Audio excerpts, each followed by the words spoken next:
America की पूर्व खुफिया एजेंसी प्रमुख तुलसी गबार्ड अपने पद से इस्तीफा दे चुकी हैं, जो कि 30 जून से प्रभावी हो जाएगा। लेकिन जब वो अपने काम के आखिरी दिन पर थी तो उन्होंने कई ऐसे खुलासे किए, आरोप लगाए, जो कि फिलहाल पूरे विश्व भर में चर्चा का केंद्र बन चुके हैं। क्योंकि ये मुद्दा ही ऐसा है, ये ऐसा मुद्दा है जिसने पूरे दुनिया को विचलित करके रख दिया था और ये सोचने पर मजबूर कर दिया था कि आखिरकार एक वायरस कैसे इंसान की जिंदगी ले सकता है। मैं बात कर रही हूं कोविड की, कोरोना महामारी, साल 2019। ये वक्त तो आपको याद ही होगा जब चीन में एक एक करके खबर सामने आई, कुछ तस्वीरें सामने आई जहां पर लोग खड़े खड़े नीचे गिर जाते हैं और उनकी मौत हो जाती है। और उसके बाद चीन से वो वायरस पूरी दुनिया में फैला। खबर ये सामने आई थी कि वुहान नाम करके एक लैब है वहां पर, और उस लैब में इस वायरस को बनाया गया है। यानी कि कोई प्राकृतिक तौर पर निकला हुआ वायरस किसी जानवर से नहीं था। कहा यह गया था कि चमगादड़ से वायरस निकला है, लेकिन खबरें ये सामने आई, आरोप ये लगे कि चीन की वुहान लैब में इस वायरस को बनाया गया। अब ये मुद्दा आप सोच रहे होंगे कि मैं आज वापस से लेकर क्यों आई हूं, क्योंकि ये मुद्दा तुलसी गबार्ड ने एक बार फिर उठाया है। तुलसी गबार्ड ने इसको लेकर कुछ आरोप लगाए हैं, कुछ खुलासे किए हैं, जिसके बारे में आज मैं इस वीडियो में आपको बताने जा रही हूँ। नमस्कार, जी मध्य प्रदेश छत्तीसगढ़ का ये डिजिटल प्लेटफॉर्म है और मैं हूं आपके साथ शगुन सिंह। दोस्तों, तुलसी गबार्ड का आखिरी दिन था और उस दिन उन्होंने एक प्रेस वार्ता करते हुए कुछ आरोप लगाए।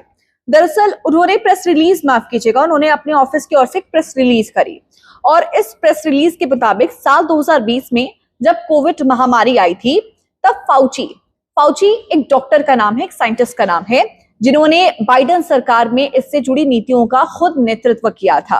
आरोप है कि फाउची ने वुहान इंस्टीट्यूट ऑफ वायरोलॉजी में चमगादड़ और कोरोना वायरस पर रिसर्च करने के लिए अमेरिकी टैक्सपेयर्स के लाखों डॉलर रुपए वहां पर दिए, यानी फंडिंग बेसिकली वहां पर की है। यहां तक कि वायरस के लैब से लीक होने वाली बात को दबाने के लिए फाउची ने राजनीति से प्रेरित अधिकारियों से मिलीभगत की और उसके बाद इस पूरे मुद्दे को दबाने की कोशिश की। सबसे पहले आप ये समझिए कि आरोप लगाए क्या हैं। तो आरोप ये लगे कि डॉक्टर फाउची ने वुहान लैब को लाखों डॉलर सरकारी फंडिंग यहां पर दी थी। अब ये डॉक्टर एंथनी फाउची कौन है? दरअसल अमेरिका में जब ये कोविड महामारी काफी ज्यादा अपने पीक पर थी, तब वहां पर उनको जिम्मेदारी सौंपी गई कि आपको इसको हैंडल करना है। अमेरिका में 2020 में कोविड फैला था और उनको निपटने का एक तरह से जिम्मा सौंपा गया था। अब आरोप और ये लगे कि फंड का, यानी कि फाउची ने जो फंड दिया था वुहान लैब को, उसका इस्तेमाल किया गया चमगादड़ से कोविड जैसे डेंजरस रिसर्च में। यानी कि एक रिसर्च वहां पर की जा रही थी, उस रिसर्च का मैं आपको नाम बताऊंगी जिसमें इसका इस्तेमाल किया गया। अब वायरस वुहान लैब से ही लीक हुआ, इस बात की यहाँ पर श्योरिटी दी गई, यानी कि आरोप ऐसा लगाया गया जिसमें पूरी श्योर यहाँ पर प्रेस रिलीज के दौरान तुलसी गबार्ड नजर आई थी। अब ये कहा गया कि fund gain of function research के लिए दिया गया, यानी कि रिसर्च का नाम था गेन ऑफ फंक्शन रिसर्च। अब इस रिसर्च का मकसद क्या था, पहले ये समझिए। साइंटिफिक रिसर्च जिसमें वायरस को बनाया जाता है और ऐसे खतरनाक पहलू पर बनाया जाता है जिससे इंसान की मृत्यु हो जाती है, इसके ऊपर ये रिसर्च हो रही थी। अब इसका मकसद ये भी था ताकि भविष्य में अगर इस तरह का कोई वायरस हो, यानी कि पहले इस लैब में वायरस को बनाया गया ताकि वो उसके ऊपर टेस्ट कर सके, रिसर्च कर सके कि भविष्य में अगर ऐसा खतरनाक वायरस आए जिसमें इंसान की मृत्यु हो सकती है और ये लगातार फैल सकता है, यानी कि संक्रमण फैल सकता है, संक्रमित हो सकता है ये वायरस, तो आखिरकार उससे डील कैसे किया जाए, यानी कि वैक्सीनेशन बनाने की कोशिश की जा रही थी।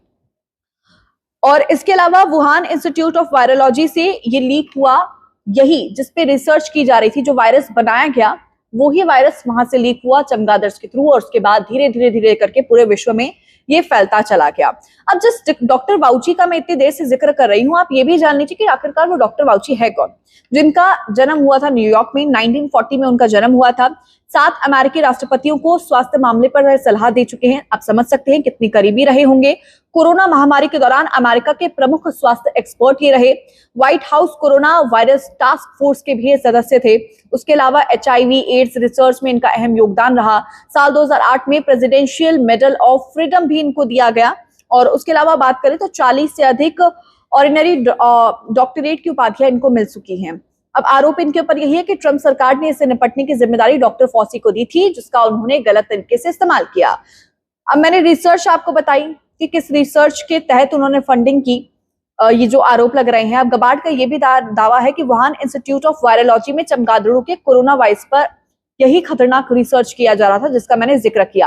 अब ये भी उनकी तरफ से आरोप लगाया गया। जब ये पूरा मामला सामने आने वाला था तब उन्होंने इस मामले को दबाने की कोशिश की, यानी कि डॉक्टर ने इस मामले को दबाने की कोशिश की। गबार्ड के कार्यालय के अनुसार डॉक्टर फॉसी ने खुद एक फर्जी वैज्ञानिक पेपर तैयार कराया, यानी कि साइंटिफिक डॉक्यूमेंट तैयार कराया और अपने पसंदीदा वैज्ञानिकों को खुफिया एजेंसी के पास भेजा।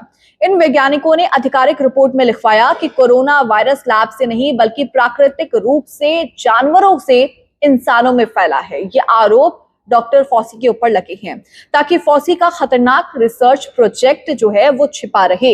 इनका ये आरोप यहाँ पर सीधा सीधा नजर आ रहा है। अब किस आधार पर डॉक्टर फॉसी पर आरोप लग रहे हैं आप ये भी समझ लीजिए। दरअसल जिन खुफिया विशेषज्ञों ने डॉक्टर फॉसी की प्राकृतिक उत्पत्ति वाली थ्योरी पर सवाल उठाए थे उन्हें करियर बर्बाद करने की धमकी दी गई थी, प्रताड़ित करने का। अब आप सोचिए जिसने कुछ किया ही नहीं हो वो धमकी क्यों देगा और उनके ऊपर इस तरह के बार बार गंभीर आरोप क्यों लगेंगे? क्योंकि ये पहली बार तो उनके ऊपर सवाल नहीं उठे हैं, उससे पहले भी उनके ऊपर सवाल उठ चुके हैं। वो भी आप फहरिस्त जान लीजिए कि कब कब उनके ऊपर सवाल उठे हैं। तो कोरोना महामारी के दौरान डॉक्टर एंथनी कई बार विवादों में रहे हैं, ये मैं आपको बता चुकी हूं। और उनके ऊपर आरोप ये लगे थे कि अमेरिकी सरकार से मिले पैसे का एक हिस्सा, यानी कि उसका एक पार्ट, फंड का एक पार्ट, वो गैर लाभकारी संस्था जिसका नाम है इको हेल्थ अलायंस, वो उसके जरिए चीन में वो पैसा भेज रहे थे वुहान लैब में, ताकि चमगादड़ों के ऊपर रिसर्च की जा सके और वायरस को बनाया जा सके। साल 2021 में अमेरिकी संसद की सुनवाई भी हुई थी इस मुद्दे पर, जिसमें उन्होंने कहा था कि उनकी एजेंसी ने वुहान लैब में कोई फंडिंग नहीं की है। हालांकि बाद में कुछ डॉक्यूमेंट सामने आए। कांग्रेस की जांच के बाद रिपब्लिकन नेताओं ने भी इसके ऊपर सवाल उठाए थे। वही फॉसी हमेशा इन आरोपों को हालांकि इनकार करते रहे। कौन अपने आरोपों को मानता है ये आप भी बहुत अच्छे से जानते हैं। वही अब इस पूरे मुद्दे को लेकर एक बार फिर से बहस छिड़ चुकी है कि क्या सच में जो वायरस जिससे पूरी दुनिया परेशान रही, हर जगह आप हाहाकार की स्थिति देख रहे थे, भारत में कितनी दयनीय स्थिति थी। हालांकि भारत एक ऐसा देश उभर कर सामने आया इस दौरान जिसने तमाम देशों की सहायता की। वैक्सीनेशन पर हम लोगों ने काम किया, पीपीईट्स पर हम लोगों ने काम किया, लेकिन इस एक महामारी ने पूरी दुनिया की अर्थव्यवस्था को तोड़ कर रख दिया था। ये इस बात की भी गवाही देता है। और जब एक बार फिर से इसके ऊपर मुद्दा ये उठा है कि इसको लैब में ही बनाया गया, ये आरोप जब लग रहे हैं तो ये मामला अपने आप में संवेदनशील भी हो जाता है और गंभीर भी हो जाता है। आपको क्या लगता है, क्या सच में ये वायरस कोविड-19 कोरोना वायरस किसी लैब से निकला था और ये लैब चीन की वुहान लैब है? मुझे आप कमेंट सेक्शन में जरूर बताइएगा। नमस्कार।